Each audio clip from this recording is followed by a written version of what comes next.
Come and take a walk with us to the Fairytale plot. Those of you that have been watching from the beginning, we got our Fairytale plot back in March. Before that, we were waiting 5 years on the waiting list that I'd put my name down on several sites in the area. And this was the first time I'd had a phone call to get the Fairytale plot. And I loved it. We fell in love with it straight away. So we accepted.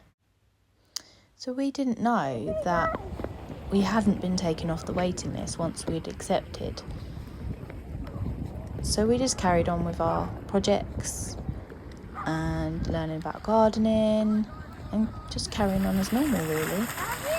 And then something came out of the blue that we really wasn't expecting.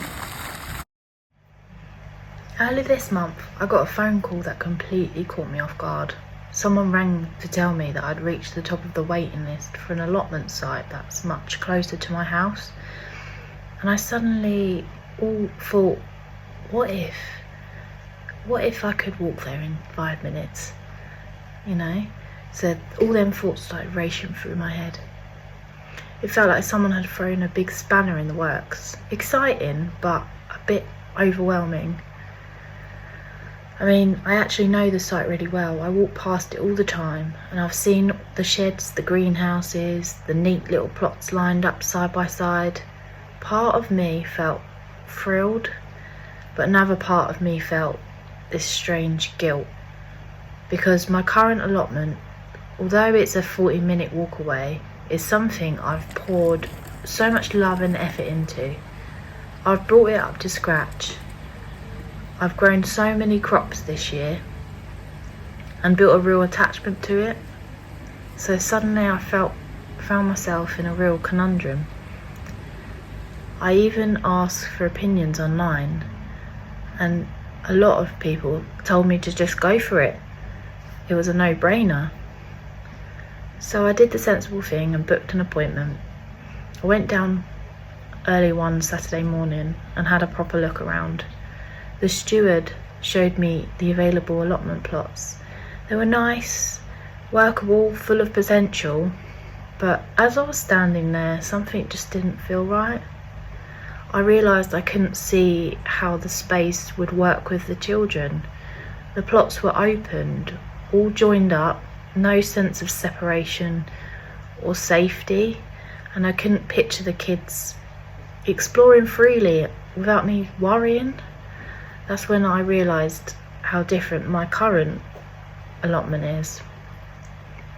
Every plot on my current site is fenced off individually to deter rabbits and deers because of the location.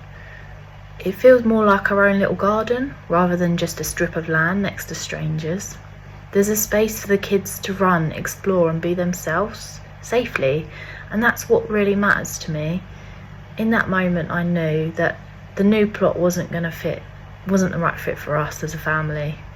And honestly, I realised I do actually love the walk, strolling through the park, passing through the swans and the ducks lake, getting that nice peaceful little bit of exercise. It's become part of my routine and part of the joy. So for now, I'm staying exactly where I am. I'm taking this whole experience as motivation to keep pushing forward with my current projects and keeping shaping this plot into the fairy tale space that I've always envisioned and planned. I've got so many ideas for it moving forward. As for the little shed and greenhouse dilemma, I've come up with a small solution. I'm going to create a type of toolbox that looks like a shed and that fits the 2-meter rule, and a mini polytunnel that doesn't count as a permanent structure. So that's the problem solved, hopefully.